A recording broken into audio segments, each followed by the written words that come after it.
ನೀವು ನನ್ನ ಪ್ರಶ್ನೆಗೆ ಉತ್ತರ ಕೊಟ್ಟೇ ಇಲ್ಲಿಂದ ಹೋಗಬೇಕು. ಹಾಗೆಯೇ ಹೋದಿರೋ ನೀವು ನಿಮ್ಮ ಕೈಕೇಯಿಯನ್ನು ಜೀವಂತವಾಗಿ ಮತ್ತೆ ನೋಡಲಾರಿರಿ.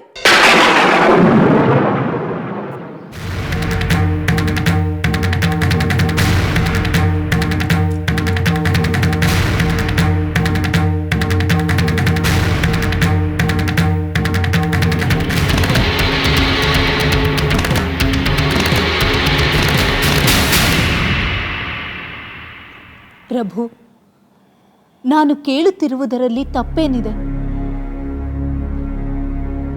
ನನ್ನ ತಂದೆಗೆ ಕೊಟ್ಟ ಮಾತನ್ನು ಈಡೇರಿಸಿ ಎಂದು ಕೇಳುವುದು ನನ್ನ ಅಧಿಕಾರವಲ್ಲವೇ? ಭರತ ನಿಮ್ಮ ಪುತ್ರನಲ್ಲವೇ? ಅವನ ಮೇಲೆ ನಿಮಗೆ ಪ್ರೀತಿ ಇಲ್ಲವೇ ಪ್ರಭು? ದೇವಿ ದೇವಿ, ನನ್ನೆಲ್ಲ ಪುತ್ರರ ಮೇಲೆ ನನಗೆ ಅಪಾರವಾದ ಪ್ರೀತಿ ಇದೆ. ಆದರೆ ಪ್ರೀತಿಗಾಗಿ ಧರ್ಮವನ್ನು ಮೀರಿದವನು ಎಂಬ ಅಪಖ್ಯಾತಿ ಗುರಿಯಾಗಲು ನಾನು ಮಾತ್ರ ಸಿದ್ಧನಿಲ್ಲ. ಧರ್ಮ? ಯಾವುದು ಧರ್ಮ? ಜ್ಯೇಷ್ಠ ಪುತ್ರನೇ ತಂದೆಯ ಸಿಂಹಾಸನದ ಉತ್ತರಾಧಿಕಾರಿಯಾಗಬೇಕೆಂಬುದು ಧರ್ಮ. ರಾಮಚಂದ್ರ ನನ್ನ ಜ್ಯೇಷ್ಠ ಪುತ್ರ ಎಂಬುದು ನಿನಗೂ ತಿಳಿದಿದೆ.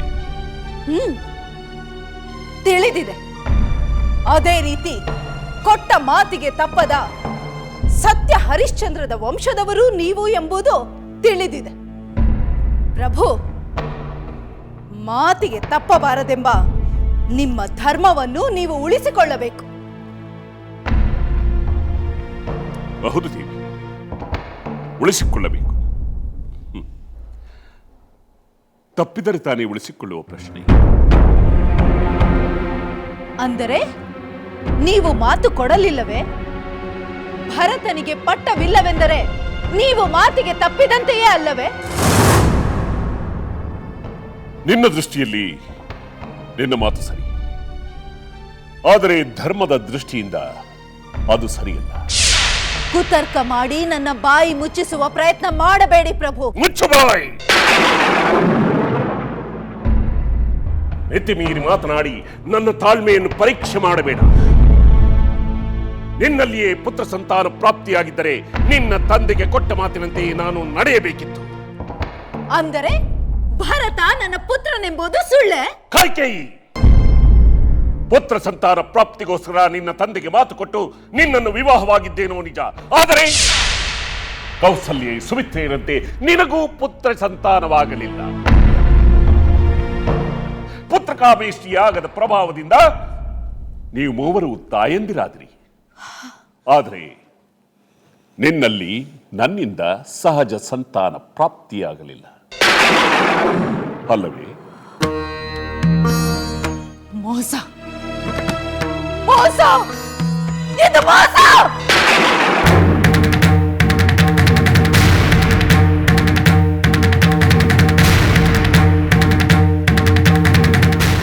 ನನ್ನ 3 ಪತ್ನಿಯರಿಗೆ ಜನಿಸಿದ 4 ಪುತ್ರರಲ್ಲಿ ನಿನ್ನ ಪುತ್ರ ಹಿರಿಯವನಾಗಿದ್ದರೆ ಅವನೇ ಯುವರಾಜನಾಗಬಹುದು. ನಿನ್ನ ದುರಾದೃಷ್ಟಕ್ಕೆ ನನ್ನನ್ನೇಕೆ ದೂಷಿಸುತ್ತಿರುವೆ? ಇದು ಸತ್ಯವಲ್ಲವೇ? ಈಗ ಹೇಳುತ್ತೇವೆ, ನಾನು ಮಾತಿಗೆ ತಪ್ಪಿದಂತಾಯಿತೆ ದೇವಿ?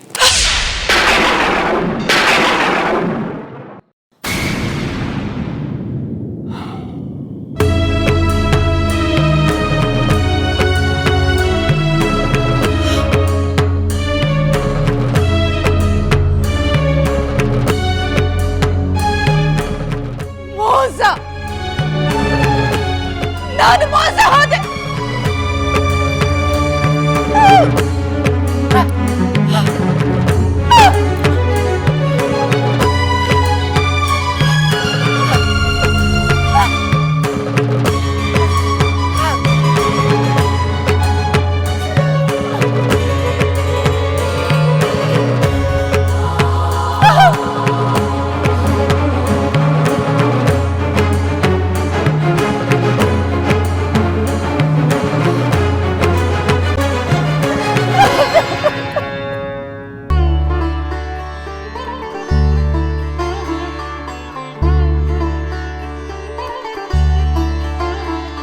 ಸೀತೆ, ಸಹೋದರಿ ಸೀತೆ. ಊರ್ಮಿಳಾ, ಬಾ ಕುಳಿತುಕೋ.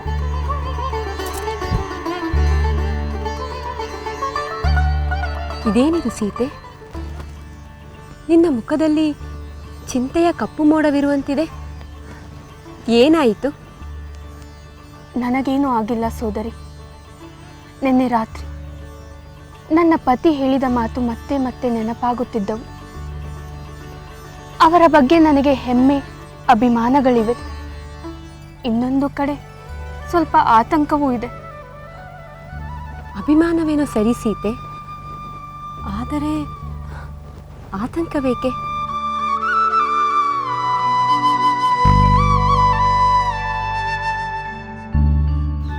ಊರ್ಮಿಳಾ, ಕೆಲವು ದಿನಗಳಿಂದ ನನ್ನ ಪತಿ ನನಗೆ ಸತ್ಯ ಹರಿಶ್ಚಂದ್ರ, ಚಂದ್ರಮತಿಯರ ಕಥೆಯನ್ನು ಹೇಳುತ್ತಿದ್ದಾರೆ. ಆ ಕತೆ ನನಗೂ ತಿಳಿದಿದೆ ಸೀತೆ. ಸತ್ಯಕ್ಕಾಗಿ ಅವರು ಹಲವು ಕಷ್ಟಗಳನ್ನು ಎದುರಿಸಿ ಕಡೆಗೂ ಜಯಶಾಲಿಯಾದ ಕತೆ ಯಾರಿಗೆ ತಾನೇ ಗೊತ್ತಿಲ್ಲ ಹೇಳು? ಹೌದು ಊರ್ಮಿಳಾ, ತಮ್ಮ ಧರ್ಮ, ನಿಷ್ಠೆ ಮತ್ತು ತ್ಯಾಗದಿಂದ ಅವರು ಪ್ರಖ್ಯಾತರಾದರು. ಆ ಕತೆ ಕೇಳಿದ್ದಕ್ಕೂ ನಿನ್ನ ಆತಂಕಕ್ಕೂ ಸಂಬಂಧವೇನು ಸೀತೆ? ಸಂಬಂಧವು ಇದೆ ಎಂದರೆ ಇದೆ, ಇಲ್ಲವೆಂದರೆ ಇಲ್ಲ. ಅಂದರೆ? ಊರ್ಮಿಳೆ, ಅದು ನನ್ನ ಪತಿಯ ಪಾಲಿಗೆ ಬರೀ ಕಥೆಯಲ್ಲ, ಜೀವನದ ಆದರ್ಶ. ತಾವು ಕೂಡ ಧರ್ಮ ಪಾಲನೆಗಾಗಿ ಯಾವ ತ್ಯಾಗ ಮಾಡಲು ಸಿದ್ಧರಾಗಿದ್ದಾರೆ. ಅಂದ ಮೇಲೆ ಅವರ ಅಕ್ಕರೆಯ ಸಹೋದರರಾದ ನನ್ನ ಪತಿಯು ತಮ್ಮ ಸಹೋದರನ ಆದರ್ಶ ಪಾಲನೆಯಲ್ಲಿ ಜೊತೆಗೂಡುತ್ತಾರೆ, ಅದರಲ್ಲಿ ಸಂದೇಹವೇ ಇಲ್ಲ. ಆದರೆ ಸತ್ಯ ಧರ್ಮಗಳೆಂದು ನಿಷ್ಠೆಯಿಂದ ನಡೆಯುವವರಿಗೆ ಕಷ್ಟ ನಷ್ಟಗಳು ಜೊತೆಯಾಗಿ ಬರುತ್ತವೆ ಅಲ್ಲವೇ? ಬರಲಿ, ಎಷ್ಟು ಬೇಕಾದರೂ ಬರಲಿ. ಸತ್ವಶಾಲಿಗಳಾದವರು ಅವೆಲ್ಲವನ್ನು ಧೈರ್ಯದಿಂದ ಎದುರಿಸಿ ಗೆಲ್ಲುತ್ತಾರೆ. ಆ ನಂಬಿಕೆ ನನ್ನಲ್ಲೂ ಇದೆ ಸೋದರಿ. ಆದರೆ ನಿಶ್ಚಿಂತೆಯಿಂದ ಬದುಕುತ್ತಿರುವ ನನ್ನ ಪತಿಗೆ ಎಂಥ ಕಷ್ಟ ಎದುರಾಗುತ್ತದೆ ಎಂಬ ಚಿಂತೆ ನನ್ನಲ್ಲಿ ಕಾಡುತ್ತಿದೆ. ಅದಕ್ಕೆ ಚಿಂತೆ ಏಕೆ ಪಡಬೇಕು? ಸುಖದಲ್ಲಿ ಜೊತೆಗಿರುವ ನಾವು ಕಷ್ಟದಲ್ಲಿಯೂ ಅವರ ಜೊತೆಗಿರಬೇಕು. ಅವರ ಧರ್ಮ ಪಾಲನೆಗೆ ಬೆಂಬಲ ನೀಡಬೇಕು. ಆಹಾ, ಎಂಥ ಒಳ್ಳೆಯ ಮಾತು ಹೇಳಿದೆ. ನನ್ನ ನಿರ್ಧಾರವೂ ಅದೇ. ಇಲ್ಲ, ಇನ್ನು ತಡ ಮಾಡಬಾರದು. ತಡವಾದಷ್ಟು ರಾಮನ ಯುವರಾಜ್ಯಾಭಿಷೇಕಕ್ಕೆ ತೊಂದರೆಯಾಗುತ್ತದೆ. ಹೌದು, ಕೈಕೇಯಿ ಭರತನನ್ನು ಬೇಗ ಕರೆಸಬೇಕೆಂದು ಒತ್ತಾಯ ಮಾಡುತ್ತಿರುವುದು ಇದೇ ಕಾರಣಕ್ಕೆ. ಭರತನ ಪಟ್ಟಾಭಿಷೇಕ ಮಾಡಬೇಕೆಂಬ ಆಸೆ ಇಲ್ಲದಿದ್ದರೆ ಕಿರಿಯ ರಾಣಿ ಇಷ್ಟೊಂದು ಒತ್ತಾಯ ಮಾಡುತ್ತಿರಲಿಲ್ಲ. ಇಲ್ಲ, ಅದಕ್ಕೆ ಅವಕಾಶವಾಗಬಾರದು. ಭರತ ಬರುವ ಮೊದಲೇ ರಾಮನ ಪಟ್ಟಾಭಿಷೇಕ ಮುಗಿದು ಬರಬೇಕು.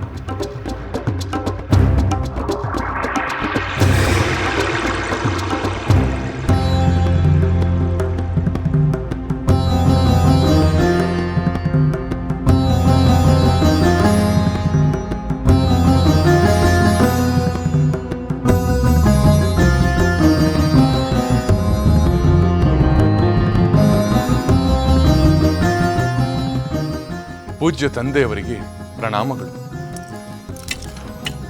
ರಾಮಚಂದ್ರ, ನನ್ನ ನಯನಾಭಿರಾಮ, ನನ್ನ ಪ್ರಿಯ ಪುತ್ರ, ಬಾ ಕುಮಾರ. ನಾನು ನಿನ್ನ ಬಗ್ಗೆಯೇ ಯೋಚನೆ ಮಾಡುತ್ತಿದ್ದೆ. ನಿನ್ನನ್ನು ಕಂಡು ಪರಮಾನಂದವಾಯಿತು. ಪಿತಾಶ್ರೀ, ತಾವು ಅನ್ಯತಾ ಭಾವಿಸಬೇಡಿ. ಆದರೆ ತಾವು ಯಾವುದೋ ಒಂದು ಘನವಾದ ಆಲೋಚನೆಯಲ್ಲಿ ಮುಳುಗಿರುವಂತಿತ್ತು. ಅದಕ್ಕೆ ನನ್ನಿಂದ ಭಂಗವಾಗಿದ್ದರೆ ನನ್ನನ್ನು ದಯಮಾಡಿ ಕ್ಷಮಿಸಿ. ಇಲ್ಲ ರಾಮಚಂದ್ರ, ಅಂತಹ ಘನವಾದ ವಿಚಾರಗಳೇನೂ ಇಲ್ಲ. ನನ್ನ ಯೋಚನೆಗಳೇನೇ ಇದ್ದರೂ ನಿನ್ನ ಕುರಿತಾದದ್ದೇ. ಹೇಳು ಕುಮಾರ, ನೀನು ಬಂದ ಕಾರಣವೇನು? ಪಿತಾಶ್ರೀ, ನಮ್ಮ ರಾಜ್ಯದ ಪ್ರಜೆಗಳ ಕಷ್ಟ ಸುಖಗಳನ್ನು ನೇರವಾಗಿ ವಿಚಾರಿಸಿ ಅದಕ್ಕೆ ಸೂಕ್ತ ಪರಿಹಾರೋಪಾಯಗಳನ್ನು ಕಂಡುಕೊಳ್ಳಬಹುದು. ಪ್ರಜೆಗಳ ಯೋಗಕ್ಷೇಮವನ್ನು ನೋಡಿಕೊಳ್ಳಲು ಅಧಿಕಾರಿಗಳಿದ್ದಾರೆ, ಸಾಮಂತ ರಾಜರಿದ್ದಾರೆ. ಹೌದು, ಆದರೂ ಜನವಸತಿಗಳಿಂದ ದೂರವಾಗಿ ಯಾರಲ್ಲೂ ಏನನ್ನು ಬಯಸದವರ ಬಗ್ಗೆ ನಾವೇ ಯೋಚಿಸಬೇಕು ಅಲ್ಲವೇ? ನೀನು ಯಾರ ಕುರಿತಾಗಿ ಹೇಳುತ್ತಿರುವೆ? ಆಶ್ರಮವಾಸಿಗಳಾದ ತಪಸ್ವಿಗಳ ಬಗ್ಗೆ ಮಾತನಾಡುತ್ತಿದ್ದೇನೆ ಪಿತಾಶ್ರೀ. ಜಪ ತಪ ಅನುಷ್ಠಾನಗಳಲ್ಲಿ ತೊಡಗಿ ಲೋಕ ಕಲ್ಯಾಣಕ್ಕಾಗಿ ತಮ್ಮ ಬದುಕನ್ನೇ ಸಮರ್ಪಿಸಿಕೊಂಡಿರುತ್ತಾರೆ.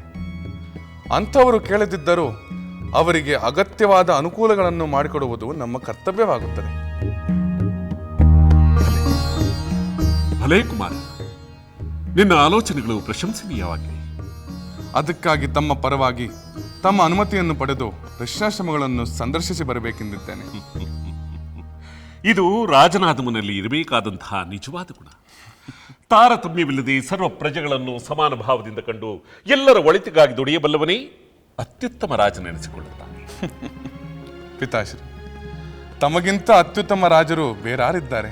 ನಾನು ಮಾತ್ರವಲ್ಲ ಕುಮಾರ, ಎಲ್ಲ ರಾಜರನ್ನು ಮೀರಿಸುವ ಸದ್ಗುಣ ಸಂಪತ್ತು ನಿನ್ನಲ್ಲಿದೆ.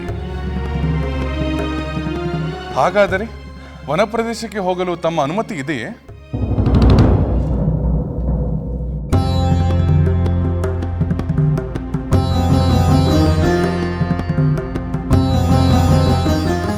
ಕುಮಾರ, ಸದ್ಯಕ್ಕೆ ನೀನು ರಾಜಧಾನಿಯನ್ನು ಬಿಟ್ಟು ಎಲ್ಲಿಗೂ ಹೋಗುವುದು ಬೇಡ. ಅದಕ್ಕೆ ಕಾರಣವೆಂದು ತಂದೆ?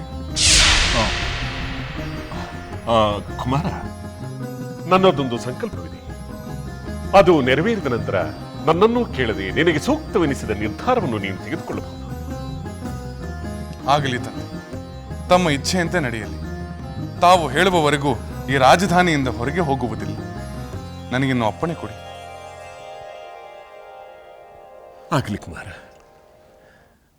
ನನ್ನ ಮಾತಿನಿಂದ ನಿನಗೆ ನಿರಾಶೆ ಆಗಲಿಲ್ಲ ತಾನೇ? ನಿರಾಶೆ ಏಕೆ? ತಾವು ಹಾಗೆ ಹೇಳಬೇಕಾದರೆ ಒಂದು ಸೂಕ್ತ ಕಾರಣವೇ ಇರಬೇಕು. ನಾನಿನ್ನು ಬರುತ್ತೇನೆ. ಮಂಗಳವಾಗಲಿ.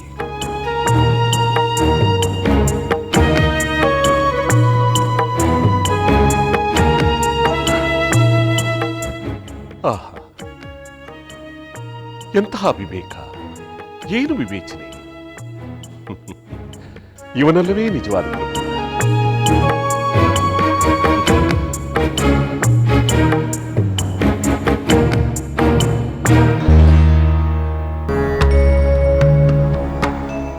ಮಹಾರಾಣಿ, ಮಹಾರಾಣಿ, ಮಹಾರಾಣಿ, ಮಹಾರಾಣಿ, ಇದೇನಿದು? ಹಲವಾರು ದೀಪಗಳಿಂದ ಅಲಂಕೃತಗೊಂಡು ಹಗಲಿನಂತೆಯೇ ಕತ್ತಲು ಬೆಳಗುತ್ತಿದ್ದ ಈ ನಿಮ್ಮ ಅಂತಃಪುರದಲ್ಲಿ ಈ ಕತ್ತಲೆ ಏಕೆ? ಹೀಗೆ ನೀವು ತಲೆ ಕೆದರಿಕೊಂಡು ಯಾವ ಅಲಂಕಾರವೂ ಇಲ್ಲದೆ ಬುಡ ಕಡಿದ ಮರದಂತೆ ಏಕೆ ಮಲಗಿರುವಿರಿ? ಏನಾಯಿತು ಮಹಾರಾಣಿ? ಮಂತ್ರೆ, ನನ್ನನ್ನು ನನ್ನ ಪಾಡಿಗೆ ಬಿಟ್ಟು ಬಿಡು. ನನ್ನ ಜೀವನವೆಲ್ಲ ಕತ್ತಲಲ್ಲಿ ಕವಿದಿರುವಾಗ ಹೊರಗೆ ದೀಪ ಬೆಳಗಿದರೆಷ್ಟು, ಬಿಟ್ಟರೆಷ್ಟು. ಅಯ್ಯೋ, ನಿಮ್ಮ ಬಾಯಿಂದ ಈ ಮಾತುಗಳು ಶೋಭಿಸುವುದಿಲ್ಲ ಮಹಾರಾಣಿ. ಭವ್ಯವಾದ ಭವಿಷ್ಯದ ಬೆಳಕು ಆಗಮನವಾಗುತ್ತಿರುವಾಗ ಕತ್ತಲೆಯನ್ನು ಕರೆಯುವುದು ತರವಲ್ಲ. ಸ್ವಲ್ಪ ಇರಿ, ನಾನೇ ಅಂತಃಪುರದ ದೀಪಗಳನ್ನು ಬೆಳಗಿಸುತ್ತೇನೆ.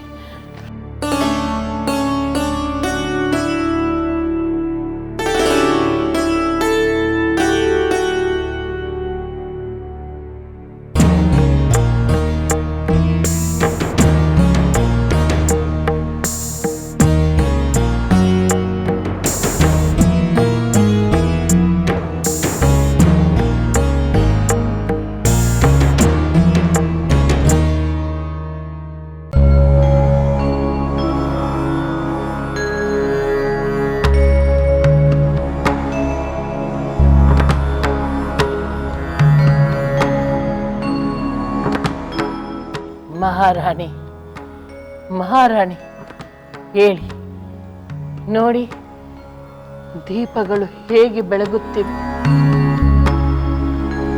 ಹೇಳಿ ಮಹಾರಾಣಿ, ಎದ್ದು ಕುಳಿತುಕೊಳ್ಳಿ. ದಯಮಾಡಿ ಎದ್ದೇಳಿ ಮಹಾರಾಣಿ, ಹೇಳಿ.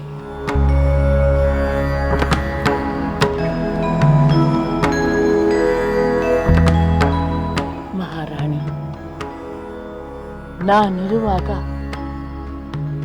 ಎಲ್ಲ ಕಳೆದುಕೊಂಡವರಂತೆ ನಿರಾಶರಾಗುವುದು ಏಕೆ?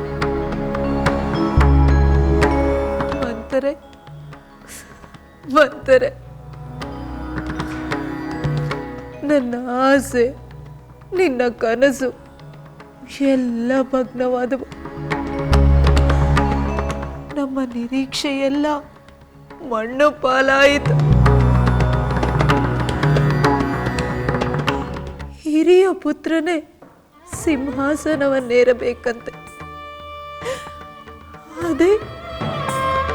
ಅದೇ ಅನುಚಾನವಾಗಿತ್ತು, ನಡೆದು ಬಂದ ಪದ್ಧತಿಯಂತೆ. ಹಾಗೆಂದು ಮಹಾರಾಜರು ನನ್ನನ್ನು ನಿರಾಕರಿಸಿ ಬಿಟ್ಟರು. ನನ್ನ ದುಃಖ, ಸಂಕಟ, ಕಣ್ಣೀರು ಇದಾವುದಕ್ಕೂ ಕಿಂಚಿತ್ತು ಕರುಣೆಯನ್ನು ತೋರಲಿಲ್ಲ ಮಂತರೆ. ಸಮಾಧಾನ ಮಾಡಿಕೊಳ್ಳಿ, ಸಮಾಧಾನ ಮಾಡಿಕೊಳ್ಳಿ ಮಹಾರಾಜ. ಮಹಾರಾಜರು ಕೊಟ್ಟ ಮಾತನ್ನು ನೀವು ಅವರಿಗೆ ನೆನಪು ಮಾಡಿಕೊಡಲಿಲ್ಲವೇ?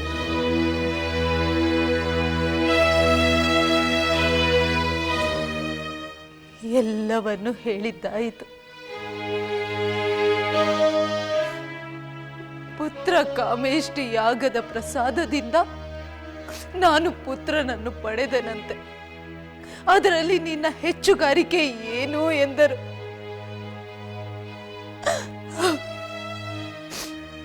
ಅಂದರೆ ನಮ್ಮ ತಂದೆಗೆ ಕೊಟ್ಟ ಮಾತಿಗೂ ಅವರಿಗೂ ಯಾವ ಸಂಬಂಧವೂ ಇಲ್ಲವೆನ್ನುವಂತೆ ಮಾತನಾಡಿದರು. ನನ್ನ ಪುತ್ರ ಭರತ, ಅವನನ್ನು ನಾನಾಗಿ ಹೆರಲಿಲ್ಲವಂತೆ. ಹಾಗೆ ಅವನು ಹಿರಿಯ ಪುತ್ರನಾಗಿಯೂ ಜನಿಸಲಿಲ್ಲವಂತೆ. ಆದ್ದರಿಂದ ಅವನಿಗಾಗಿ ಅಧಿಕಾರವನ್ನು ಕೇಳುವ ಅಧಿಕಾರ ನಿನಗಿಲ್ಲವೆಂದು ಮಹಾರಾಜರು ನನಗೆ ಹೇಳಿದಾಗ ನನ್ನ ಬಾಯೇ ಕಟ್ಟಿ ಹೋಯಿತು ಮಂತರೆ.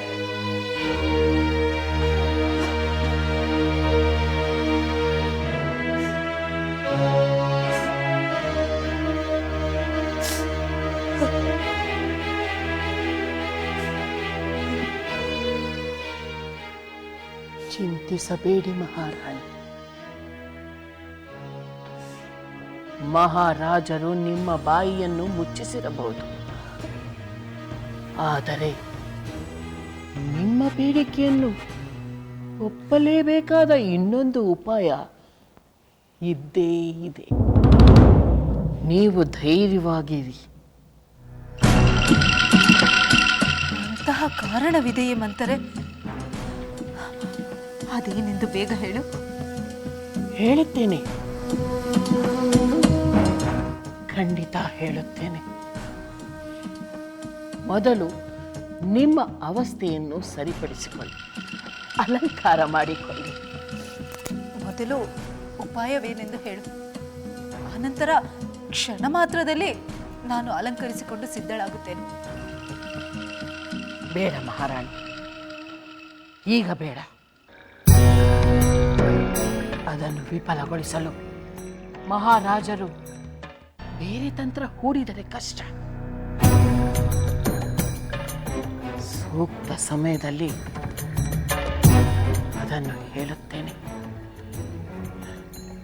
ಈ ಸಲ ಜಯ ನಮ್ಮದೇ. ನನ್ನನ್ನು ನಂಬಿ.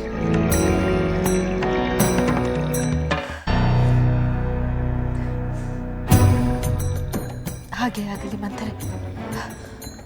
ನಾನು ಈಗಲೇ ಹೋಗಿ ಸಿದ್ಧಳಾಗುತ್ತೇನೆ.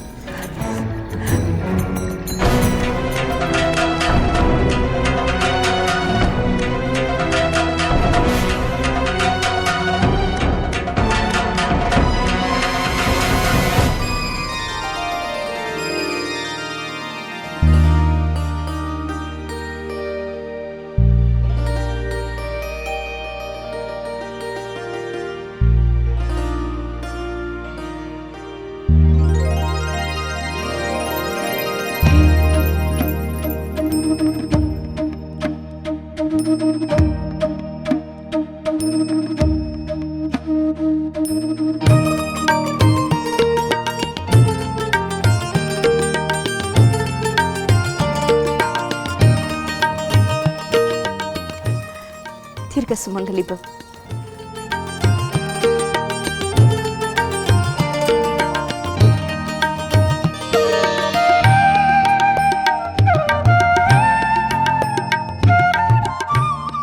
ಏನಿದು ಸೀತೆ, ಸಖಿಯರು ಮಾಡಬೇಕಾದ ಕೆಲಸವನ್ನು ನೀನೇಕೆ ಮಾಡುತ್ತಿರುವೆ? ಇದರ ಅಗತ್ಯವಾದರೂ ಏನಿತ್ತು? ಏಕೆ ಮಾತೆ? ನಾನು ನಿಮ್ಮ ಪೂಜೆಗೆ ಸಹಾಯ ಮಾಡಿದರೆ ಆ ಭಗವಂತನು ಬೇಡ ಎನ್ನುತ್ತಾನೆಯೇ? ಹಾಗಲ್ಲ ಸೀತೆ, ನಿನಗೆ ಪತಿಯ ಸೇವೆ ಎಂಬ ಕರ್ತವ್ಯವಿದೆಯಲ್ಲ, ಅದಕ್ಕಾಗಿ ಹೇಳಿದೆ. ಏಕಪತ್ನಿ ವ್ರತಸ್ಥನಾದ ನನ್ನ ಪುತ್ರನ ಯೋಗಕ್ಷೇಮ ನೋಡಿಕೊಳ್ಳುವುದು ನಿನ್ನ ಕರ್ತವ್ಯವಲ್ಲವೇ? ಮಾತೆ, ಎಲ್ಲಕ್ಕಿಂತ ಪತಿ ಸೇವೆ ಮೊದಲು ಎಂದು ನನಗೆ ಗೊತ್ತು.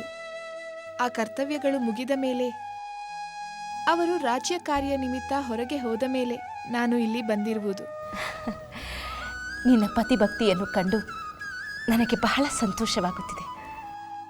ಪರಮ ಗುಣಶಾಲಿಯಾದ ನನ್ನ ಪತಿಯ ಸೇವೆ ನನ್ನ 7 ಜನ್ಮದ ಭಾಗ್ಯ. ಅಂಥ ಪತಿಯ ತಾಯಿಯಾದ ನಿಮ್ಮೊಂದಿಗಿರುವುದು ನನಗೇನೋ ಆನಂದ, ನನ್ನ ಮನಸ್ಸಿಗೆ ನೆಮ್ಮದಿ. ಸೀತೆ, ನಿನ್ನ ಮಾತುಗಳನ್ನು ಕೇಳುತ್ತಿದ್ದರೆ ನನ್ನ ಮನಸ್ಸು ತುಂಬಿ ಬರುತ್ತದೆ. ನನ್ನ ಸ್ವಂತ ಪುತ್ರಿ ಇದ್ದಿದ್ದರೂ ನಿನ್ನಷ್ಟು ಪ್ರೀತಿಯನ್ನು ತೋರುತ್ತಿದ್ದಳೋ ಇಲ್ಲವೋ? ನೀ ನನ್ನ ಸೊಸೆಯಲ್ಲ, ನನ್ನ ಪುತ್ರಿ. ನನಗೊಬ್ಬಳು ಪುತ್ರಿ ಇಲ್ಲ ಎಂಬ ಕೊರತೆಯನ್ನು ನೀನು ಹೋಗಲಾಡಿಸಿರುವೆ. ಮಾತೆ, ನಾನು ಭಾಗ್ಯಶಾಲಿ. ನನ್ನ ತಾಯಿಯ ಅಕ್ಕರೆಯ ಮಡಿಲನ್ನು ಬಿಟ್ಟು ಮಿಥಿಲೆಯಿಂದ ಇಲ್ಲಿಗೆ ಬಂದೆ. ಆ ಮಾತೃ ಪ್ರೀತಿ ಮುಗಿಯಿತು ಎಂದುಕೊಂಡೆ. ಆದರೆ ಇಲ್ಲಿ ನಿಮ್ಮ ರೂಪದಲ್ಲಿ ನನ್ನ ಮೇಲೆ ವಾತ್ಸಲ್ಯದ ಮಳೆಯನ್ನು ಸುರಿಸುತ್ತಿದ್ದಾಳೆ. ನನ್ನ ಜನ್ಮ ಸಾರ್ಥಕವಾಯಿತು. ಸೀತೆ, ಮಾತೆ, ಪುತ್ರಿ, ಮಾತೆ.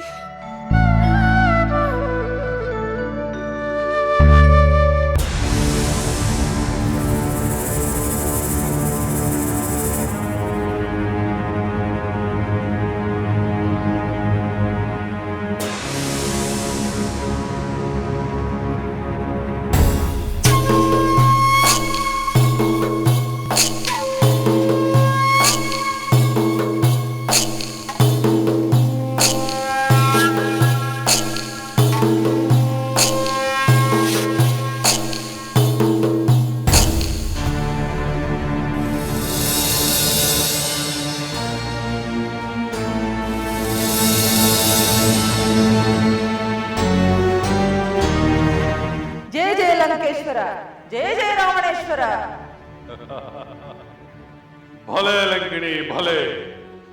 ನೀನು ನನ್ನ ಪರಾಕ್ರಮದ ಮೇಲೆ ಇಟ್ಟಿರುವ ವಿಶ್ವಾಸಕ್ಕೆ ತಕ್ಕ ಹಾಗೆ ಆ ದೇವತೆಗಳನ್ನು ಜಯಿಸಿ ಬಂದೆ.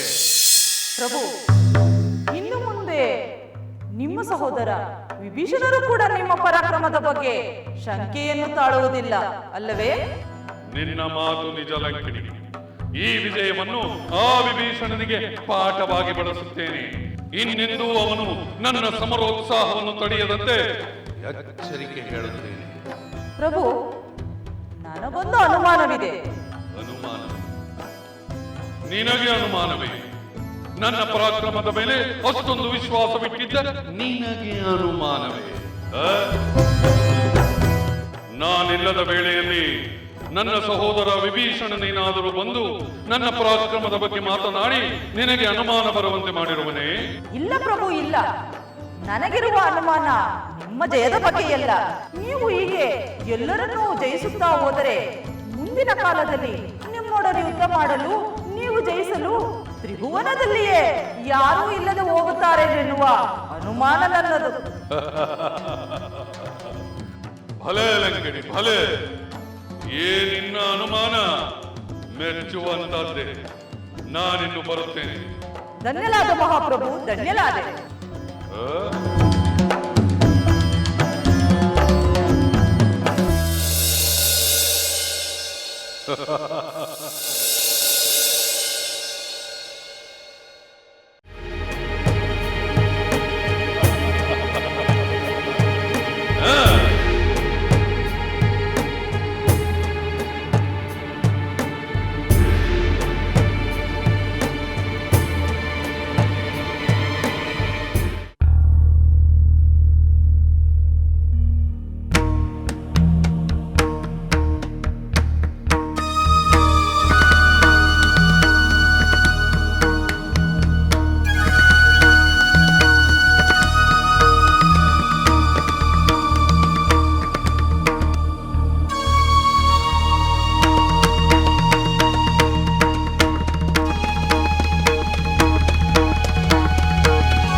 ಏನು ಯೋಚಿಸುತ್ತಿರುವೆ ದಶರಥ ಮಹಾರಾಜ? ಎಷ್ಟು ಯೋಚಿಸಿದರೂ ಪರಿಹಾರದ ಮಾರ್ಗವೇ ಕಾಣುತ್ತಿಲ್ಲ. ನಿರ್ಧಾರ ತೆಗೆದುಕೊಳ್ಳುವುದು ಬಹಳ ಕಷ್ಟವಾಗುತ್ತಿದೆ. ನಿರ್ಧಾರ ಮಾಡಿದ್ದಾಗಿದೆ. ನನ್ನ ಪ್ರಿಯ ಪುತ್ರ ರಾಮಚಂದ್ರನಿಗೆ ಯುವರಾಜ ಪಟ್ಟಾಭಿಷೇಕವನ್ನು ಮಾಡಬೇಕೆಂದು ನಿರ್ಧಾರ ಮಾಡಿದ್ದಾಗಿದೆ. ಅದೇ ಕರ್ತವ್ಯ, ಅದೇ ಧರ್ಮ. ಕರ್ತವ್ಯ, ಧರ್ಮ ಒಂದ ಮೇಲೆ ಈ ಗೊಂದಲವೇಕೆ? ಈ ಚಿಂತಾಕ್ರಾಂತ ಮುಖವೇಕೆ? ಬ್ರಹ್ಮಾಂಡವೇ ಸಿಡಿದು ಬೀಳುವುದೇನೋ ಎಂಬ ಆತಂಕವೇ? ನನ್ನ ನಿರ್ಧಾರಕ್ಕೆ ಯಾರೊಬ್ಬರೂ ಅಪಸ್ವರವೆತ್ತಿದವರೇ ಇಲ್ಲ. ಗಿರಿರಾಣಿ ಕೈಕೇಯಿಯನ್ನು ಹೊರತುಪಡಿಸಿ. ಹೌದು, ಕೈಕೇಯಿ ಹೊರತಾಗಿ ಬೇರೆಲ್ಲರೂ ಸಂತೋಷ ಪಡುತ್ತಾರೆ. ಅತ್ತ ಮೋಹದ ರಾಣಿ ಉಳಿಸು, ಇತ್ತ ಜೀವರತ್ನವಾದ ರಾಮಚಂದ್ರನ ಮೇಲಿನ ಪ್ರೇಮ. ಅದು ಹೆಚ್ಚು, ಇದು ಹೆಚ್ಚು ಎಂಬ ಸಂದೇಹ. ಪತ್ನಿಯನ್ನು ಕಳೆದುಕೊಳ್ಳುವುದು, ಪುತ್ರನನ್ನು ಕಳೆದುಕೊಳ್ಳುವುದು ಎಂಬ ಜಟಿಲವಾದ ಸಮಸ್ಯೆ. ಪತ್ನಿಯ ಮೋಹವೇ ಹಿರಿದಾದರೆ ರಾಮಚಂದ್ರನ ಪಟ್ಟಾಭಿಷೇಕವನ್ನು ಕೈಬಿಟ್ಟರಾಯಿತು. ಇಲ್ಲ, ಸಾಧ್ಯವಿಲ್ಲ. ಕೈಕೇಯಿ ಮೇಲೆ ಅಪರಿಮಿತವಾದ ಪ್ರೇಮವಿರುವುದೇನೋ ನಿಜ. ಆದರೆ ಆ ಕಾರಣಕ್ಕಾಗಿ ಧರ್ಮವನ್ನು ನಾನೆಂದೂ ಮೀರಲಾರೆ. ರಾಮನಿಗೆ ಪಟ್ಟ ಕಟ್ಟುವ ನಿರ್ಧಾರದಿಂದ ನಾನೆಂದೂ ಹಿಂದೆ ಸರಿಯಲಾರೆ. ಅಯ್ಯೋ, ಎಂತಹ ಅಸಹಾಯಕ ಪರಿಸ್ಥಿತಿ. ಅಲ್ಲ ಮಹಾರಾಜ, ಕೈಕೇಯಿ ಗಮನಕ್ಕೆ ಬಾರದಂತೆ ರಾಮನಿಗೆ ಪಟ್ಟಾಭಿಷೇಕವನ್ನು ಮಾಡಿಬಿಟ್ಟರಾಯಿತು. ಅದು ಸಾಧ್ಯವಿಲ್ಲವೇ? ಸಾಧ್ಯವಿಲ್ಲ. ಕೈಕೇಯಿಗೆ ಈ ವಿಷಯ ತಿಳಿಯುತ್ತದೆ. ಅವಳ ವಿರೋಧವನ್ನು ಲೆಕ್ಕಿಸದೆ ರಾಮನಿಗೆ ಪಟ್ಟಾಭಿಷೇಕವನ್ನು ಮಾಡಿಬಿಡು. ಮಾಡಬಹುದು, ಆದರೆ ಹಠಮಾರಿಯಾದ ಅವಳು ಪ್ರಾಣತ್ಯಾಗ ಮಾಡಿದರೆ ಇವೆರಡರಲ್ಲಿ ಒಂದನ್ನು ನೀವು ತ್ಯಾಗ ಮಾಡಲೇಬೇಕು ಮಹಾರಾಜ. ಇಲ್ಲ, ಸಾಧ್ಯವಿಲ್ಲ. ನನಗೆ ಪುತ್ರನೂ ಬೇಕು, ಪತ್ನಿಯೂ ಬೇಕು. ನನಗೆ ಪುತ್ರನ ಪ್ರೇಮವೂ ಬೇಕು, ಪತ್ನಿಯ ಮೋಹವೂ ಬೇಕು. ನೀನೇ ಸೃಷ್ಟಿಸಿಕೊಂಡ ಚಕ್ರವ್ಯೂಹದಲ್ಲಿ ನೀನೇ ಸಿಲುಕಿ ತೊಳಲಾಡುತ್ತೀಯ. ಬಹುಶೋಚನೀಯ, ಬಹುಶೋಚನೀಯ. ಇಲ್ಲ, ನಾನಿದಕ್ಕೊಂದು ಉಪಾಯವನ್ನು ಹುಡುಕಲೇಬೇಕು. ಹುಡುಕು, ಉಪಾಯವನ್ನು ಹುಡುಕು, ಉಪಾಯವನ್ನು ಹುಡುಕು, ಉಪಾಯವನ್ನು ಉಪಾಯ.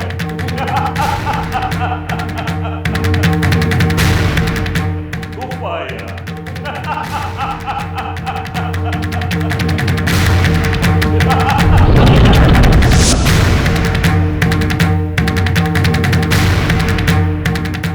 ಹೌದು, ನಾನು ಉಪಾಯದಿಂದಲೇ ನನ್ನ ಕಾರ್ಯ ಸಾಧನೆಯನ್ನು ಮಾಡಿಕೊಂಡೆ.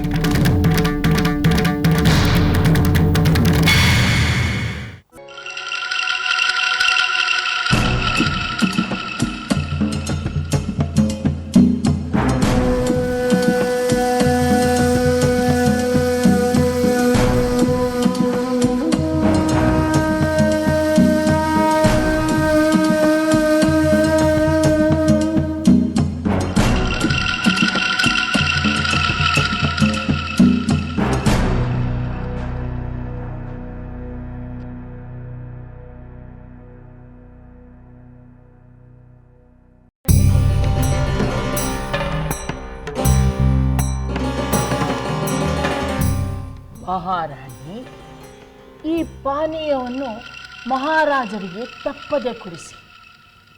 ಏಕೆ? ಇದರಲ್ಲೇನಿದೆ ವಿಶೇಷ?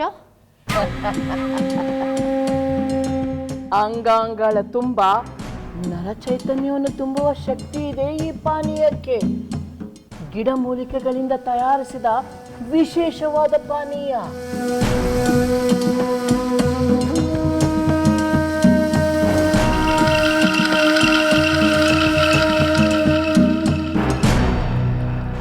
ಯಾವ ಚೈತನ್ಯವನ್ನು ಕಟ್ಟಿಕೊಂಡು ನನಗೇನು ಆಗಬೇಕಾಗಿಲ್ಲ. ಮಹಾರಾಜರು ನನ್ನ ಬೇಡಿಕೆಗಳನ್ನು ಈಡೇರಿಸಿದರೆ ನನಗಷ್ಟು ಸಾಕು. ಅದಕ್ಕೆ ಈ ಪಾನೀಯವನ್ನು ಅವರಿಗೆ ಕುಡಿಸಿ ಎಂದು ಹೇಳುತ್ತಿರುವುದು. ಇದನ್ನು ಕುಡಿದರೆ ಮಹಾರಾಜರ ಪ್ರೇಮ ಭಾವನೆ ಅಧಿಕವಾಗುತ್ತದೆ. ನಿಮ್ಮ ಸಹವಾಸಕ್ಕೆ ಹಾತೊರೆಯುತ್ತಾರೆ. ನೀವು ಅವರನ್ನು ಆನಂದಪಡಿಸಿದರೆ ಸಾಕು. ಈ ಸುಖದ ಸಂದರ್ಭಕ್ಕೆ ಗಂಡು ಸೋಲುವುದು. ಇಂತಹ ಅವಕಾಶ ಒದಗಿದ್ದ ಕೂಡಲೇ ನಿಮ್ಮ ಕೋರಿಕೆಯನ್ನು ಅವರ ಮುಂದಿಡಿ. ಆಗ ಮಹಾರಾಜರು ಭರತನ ಪಟ್ಟಾಭಿಷೇಕಕ್ಕೆ ಒಪ್ಪದಿದ್ದರೆ ಕೇಳಿ. ಇದು ನಿಜವೇ ಮಂತರೆ? ನಿಜವಿಲ್ಲದಿದ್ದರೆ ನಾನೇನು ಹುಡುಗಾಟಕ ಈ ಪಾನೀಯವನ್ನು ತಯಾರಿಸಿರುವುದು? ಸರಿ, ಹಾಗಾದರೆ ನೀನು ಹೇಳಿದಂತೆ ಮಾಡುವೆ. ಅಷ್ಟೇ ಸಾಲದು ಮಹಾರಾಣಿ. ಮಹಾರಾಜರು ಬಂದ ಕೂಡಲೇ ಶೃಂಗಾರ ಸಾಮ್ರಾಜ್ಯಕ್ಕೆ ಹಾತೊರೆಯುವಂತೆ ಆಕರ್ಷಣೀಯವಾಗಿರಬೇಕು ನಿಮ್ಮ ಸೌಂದರ್ಯ. ಏಕೆ ಮಂತರೆ? ಈಗಿರುವ ಅಲಂಕಾರ ಸಾಲದೆ? ಸಾಲದು. ನಾನೇ ನಿಮ್ಮನ್ನು ಅಲಂಕಾರ ಮಾಡುತ್ತೇನೆ, ನಡೀರಿ.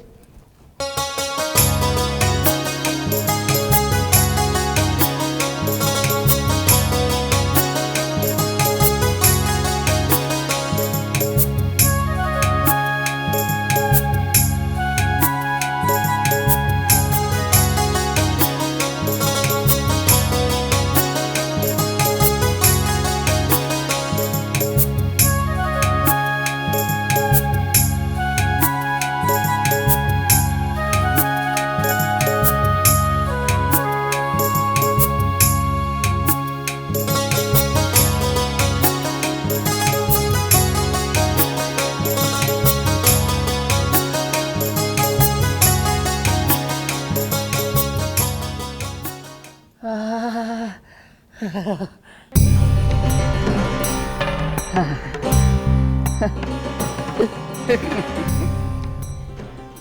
ನೋಡಿ, ನಿಮ್ಮ ಸೌಂದರ್ಯವನ್ನು ನೋಡಿದ ತಕ್ಷಣ ಮಹಾರಾಜರಲ್ಲಿ ಮನ್ಮಥ ತನ್ನ ಕಿಚ್ಚನ್ನು ಹಚ್ಚುತ್ತಾನೆ.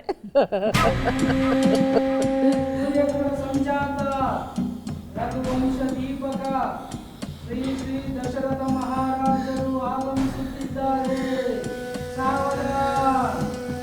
ಮಹಾರಾಣಿ, ಮಹಾರಾಜರು ಆಗಮಿಸುತ್ತಿದ್ದಾರೆ. ನಾನಿನ್ನು ಹೊರಡುತ್ತೇನೆ.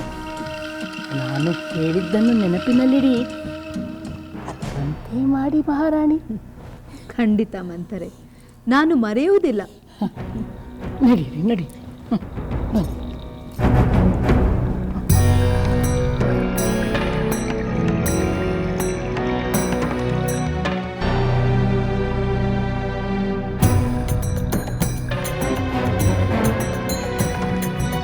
ನಾನಿನ್ನು ಹೊರಡುತ್ತೇನೆ.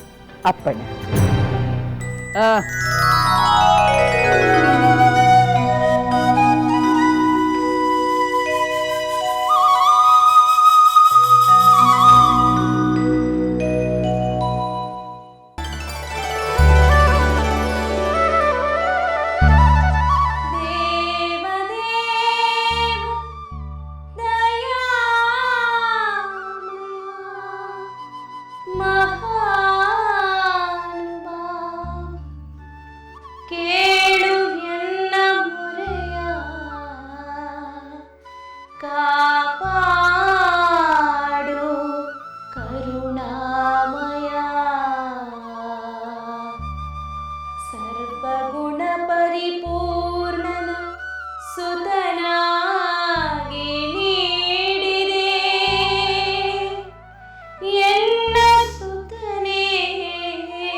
ಕುಮಾರ,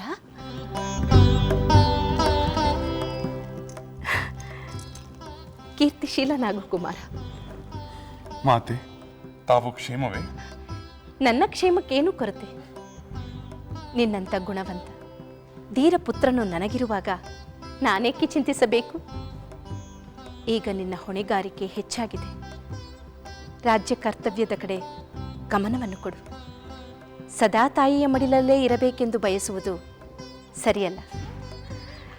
ಆದರೂ ಹೆತ್ತ ಮಾತೆಯ ಅಕ್ಕರೆಯನ್ನು ಮರೆಯಲಾಗುತ್ತದೆ.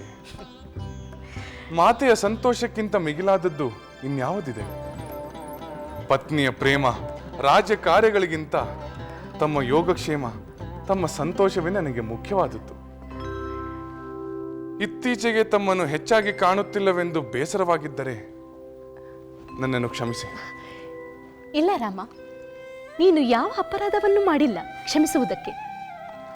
ಆದರೂ ತಮ್ಮ ಯೋಗಕ್ಷೇಮದ ಕಡೆಗೆ ಹೆಚ್ಚು ಗಮನ ಕೊಡುತ್ತಿಲ್ಲವೆಂಬ ಅಳುಕು ನನ್ನನ್ನು ಬಾಧಿಸುತ್ತಿದೆ. ರಾಮ, ಅಂತ ಯಾವ ಅಳುಕು ನಿನ್ನ ಮನಸ್ಸಿನಲ್ಲಿ ಇಟ್ಟುಕೊಳ್ಳಬೇಡ. ನಿನ್ನ ಮಾತೃಭಕ್ತಿ, ಪಿತೃಭಕ್ತಿ, ಪ್ರಜಾವಾತ್ಸಲ್ಯದ ಬಗ್ಗೆ ಈ ನಾಡಿನ ಪ್ರತಿಯೊಬ್ಬ ಪ್ರಜೆಗೂ ಗೊತ್ತು. ಮಾತೆಯಾಗಿ ಅದಕ್ಕಾಗಿ ನಾನು ಹೆಮ್ಮೆ ಪಡುತ್ತೇನೆ. ತಮ್ಮ ಅಭಿಮಾನ, ಶುಭ ಹಾರೈಕೆಯೇ ನನಗೆ ಶಕ್ತಿ ಕೊಡುತ್ತದೆ. ನನ್ನ ಹಾರೈಕೆಯು ಸದಾ ನಿನ್ನ ಮೇಲಿರುತ್ತದೆ. ರಾಜ್ಯದ ಕಾರ್ಯಗಳಲ್ಲಿ ನಿನ್ನ ಗಮನವನ್ನು ಕೊಡು. ನನ್ನ ಚಿಂತೆ ನಿನಗೆ ಬೇಡ. ನನ್ನ ಪ್ರೀತಿಯ ಸೊಸೆ ಸೀತೆ ನನ್ನನ್ನು ಪ್ರೀತಿಯಿಂದ ನೋಡಿಕೊಳ್ಳುತ್ತಾಳೆ. ನನ್ನ ಎಲ್ಲ ಕೆಲಸಗಳಿಗೂ ಸಹಕಾರ ನೀಡುತ್ತಾಳೆ. ನನಗೆ ಬೇಸರವಾಗದಂತೆ ನೋಡಿಕೊಳ್ಳುತ್ತಾಳೆ. ಹಾಗಾದರೆ ತಮ್ಮ ಸೊಸೆಯಿಂದ ತಮಗೆ ಸಮಾಧಾನವಾಗಿದೆಯೇ? ಶಿವಧನುಸ್ಸನ್ನು ಜಯಿಸಿ ತಂದ ಸೊಸೆಯಲ್ಲವೇ? ಆದರೆ ಅವಳು ನನ್ನ ಪ್ರೀತಿಯಿಂದ ನನ್ನ ಮನಸ್ಸನ್ನೇ ಗೆದ್ದು ಬಿಟ್ಟಿದ್ದಾಳೆ.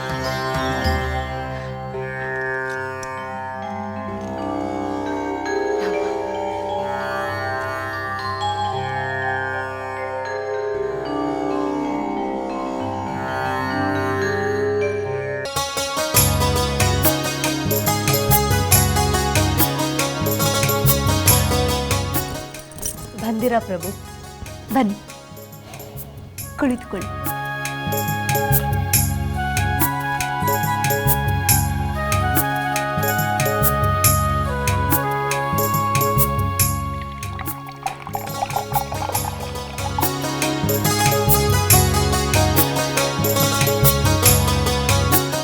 ಸ್ವೀಕರಿಸಿ ಪ್ರಭು. ಏನಿದು? ವಿಶೇಷವಾದ ಪಾನೀಯ. ವಿಶೇಷವಾದ ಪಾನೀಯ? ಹೌದು. ದೇಹದಲ್ಲಿ ನವಚೈತನ್ಯವನ್ನು ತುಂಬಿ ಉತ್ಸಾಹಿತರನ್ನಾಗಿ ಮಾಡುವ ಶಕ್ತಿ ಈ ಪಾನೀಯಕ್ಕಿದೆ. ನಿಮಗಾಗಿ ಇದನ್ನು ಮಾಡಿಸಿದೆ. ಈ ವೃದ್ಧನ ದೇಹದಲ್ಲಿ ತಾರುಣ್ಯದ ಉಲ್ಲಾಸವನ್ನು ಮೂಡಿಸಬೇಕೆಂಬುದು ನಿನ್ನ ಆಸೆ. ಹಾಗೆಯೇ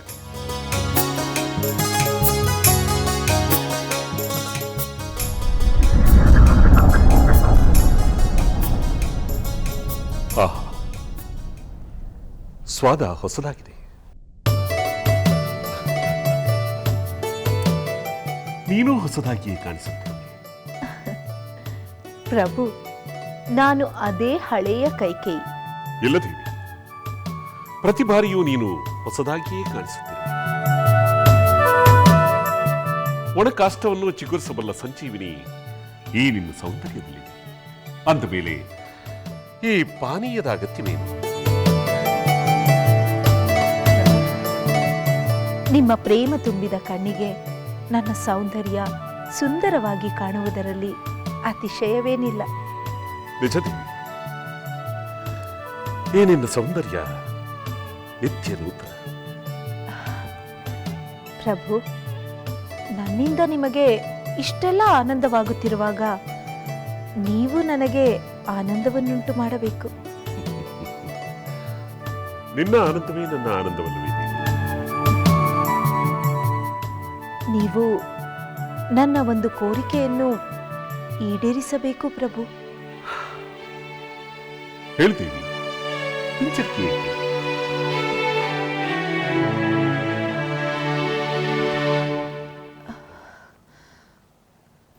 ಅದೇನೆಂದರೆ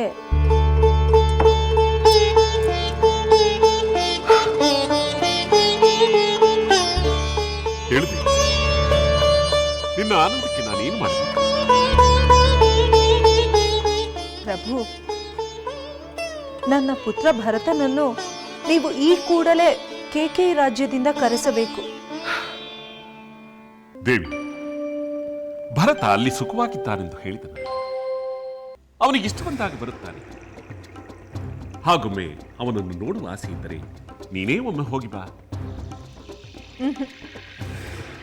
ನಾನು ಅಲ್ಲಿಗೆ ಹೋಗುವುದಿಲ್ಲ. ದೇವಿ, ಏಕೆ? ಭರತ ಅನ್ಯರ ಮನೆಯಲ್ಲಿ ನಿನ್ನ ತವರ ಮನೆಯಲ್ಲಿಲ್ಲ, ತಾತನ ಮನೆಯಲ್ಲಿ ಸುಖವಾಗಿ ಕಾಲ ಕಳೆಯುತ್ತಿದ್ದಾನೆ. ಪ್ರಭು, ಎಷ್ಟು ದಿನ ತಾನೆ ನನ್ನ ಪುತ್ರ ಭರತ ತಂದೆ ತಾಯಿಯನ್ನು ಬಿಟ್ಟು ತಾತನ ಮನೆಯಲ್ಲಿ ಇರಬೇಕು? ಅವರಾದರೂ ಕಳುಹಿಸಬೇಕು, ನೀವಾದರೂ ಕರೆಸಬೇಕು ಪ್ರಭು.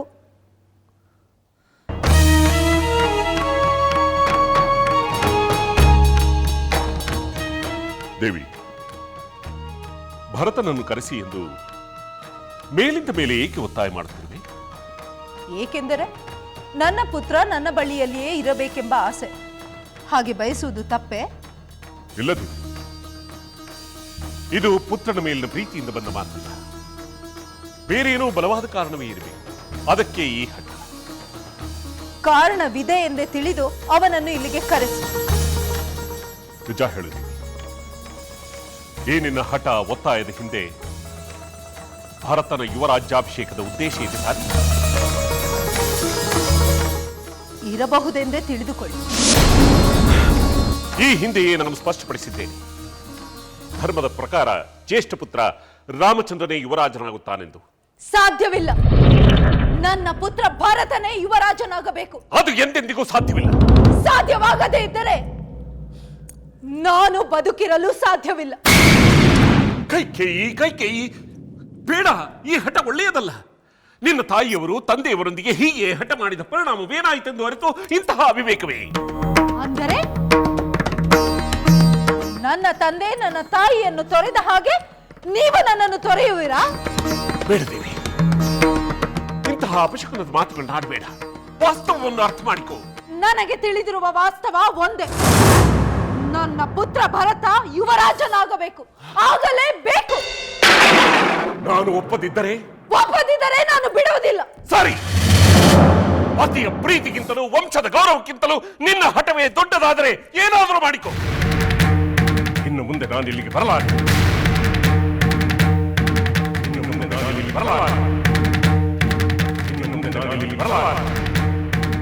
ಬರುವುದಿಲ್ಲವೇ? ನಾನು ನೋಡುತ್ತೇನೆ ಅದೆಷ್ಟು ದಿನ ನೀವು ನನ್ನಿಂದ ದೂರವಿರುತ್ತೇನೆ. ನೀವಿಲ್ಲಿಗೆ ಬಂದೇ ಬರುತ್ತೀರಾ?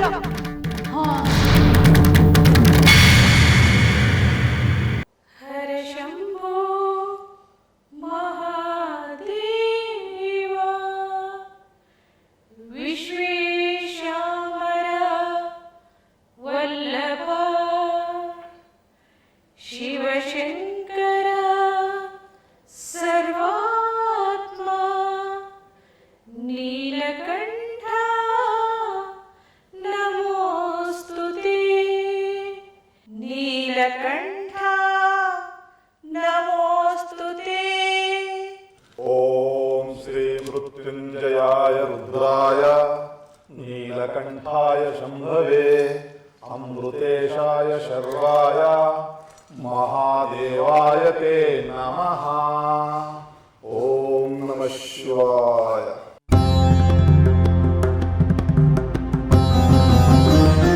ಹರ ಹರ ಮಹಾದೇವ.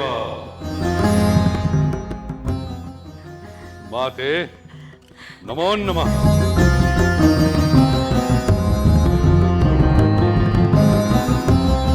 ಕುಮಾರ, ರಾವಣ, ಆಗ್ನೇಯ ಅಸ್ತ್ರಗಳಿಂದ ನಿನಗಾವ ತೊಂದರೆಯೋ ಆಗಲಿಲ್ಲವೇ? ಆ ದೇವತೆಗಳಿಂದ ನಿನಗಾವ ಆಪತ್ತು ಸಂಭವಿಸಲಿಲ್ಲವೇ? ಆಪತ್ತು, ಅಪಾಯ? ಮಾತೆ, ಈ ನಿನ್ನ ವೀರಪುತ್ರನ ಶಬ್ದಕೋಶಗಳಲ್ಲಿ ಆಪತ್ತು, ಅಪಾಯ, ನೋವು, ಸೋಲು ಎಂಬ ಶಬ್ದಗಳೇ ಇಲ್ಲ.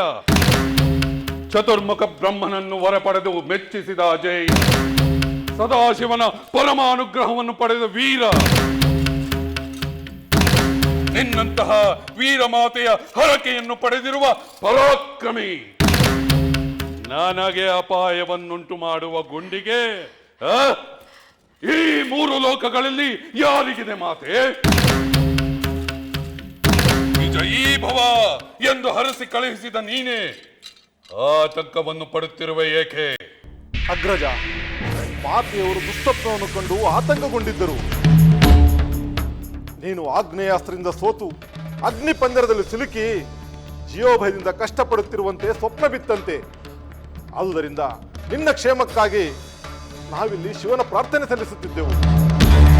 ಓಹೋ ವಿಭೀಷಣ, ಇದಕ್ಕೆಲ್ಲ ನೀನೇ ಕಾರಣವಿರಬೇಕು. ಇಲ್ಲದ ಭಯಭೀತಿಗಳನ್ನು, ಸಲ್ಲದ ಆರೋಪವನ್ನು ನನ್ನ ಮಾತೆಯ ಮನಸ್ಸಿಗೆ ತುಂಬಿರಬೇಕು. ನಿನ್ನ ಹೇಳಿತನದ ಶಾಂತಿ ಮಂತ್ರಗಳನ್ನು ಪಠಿಸುತ್ತಾ ನನ್ನ ವೀರ ಮಾತೆಯ ಹೃದಯದಲ್ಲಿ ಅಶಾಂತಿಯನ್ನು ಮೂಡಿಸಿರಬೇಕು. ಅದಕ್ಕೆ ಅಂತಹ ದುಸ್ವಪ್ನವನ್ನು ಕಂಡಿದ್ದಾರೆ. ಇನ್ನಾದರೂ ಈ ಸಹೋದರನಿಗೆ ತಕ್ಕುದಲ್ಲದ ವರ್ತನೆಯನ್ನು ನಿಲ್ಲಿಸು. ಮಾತೆ, ನಿಮ್ಮ ಪುತ್ರನ ಬಗ್ಗೆ ವಿಶ್ವಾಸವಿಲ್ಲವೇ? ಅಜೇಯ ರಾವಣನ ಅಖಂಡ ಪರಾಕ್ರಮದ ಬಗ್ಗೆ ಭರವಸೆ ಇಲ್ಲವೇ? ಅಲ್ಲದೆ ವಿಭೀಷಣನ ಮಾತುಗಳನ್ನು ಕೇಳಿ ಯಾರಾದರೂ ಹೆದರುತ್ತಾರೇನು? ಏ ಲಂಕೇಶ್ವರನು ಒಮ್ಮೆ ಯುದ್ಧಕ್ಕೆ ಹೊರಟನೆಂದರೆ ವಿಜಯ ಮಾಲೆಯನ್ನು ಧರಿಸಿಯೇ ಬರುತ್ತಾನೆ. ಇದರಲ್ಲಿ ಯಾವ ಸಂದೇಹವೂ ಮಾತೆ, ವೃಥಾ ಕಳವಳ ಪಡಬೇಡಿ. ಸದ್ಯ ನೀನು ವಿಜಯಿಯಾಗಿ ಸುರಕ್ಷಿತವಾಗಿ ಬಂದಿಯಲ್ಲ, ಅಷ್ಟೇ ಸಾಕು.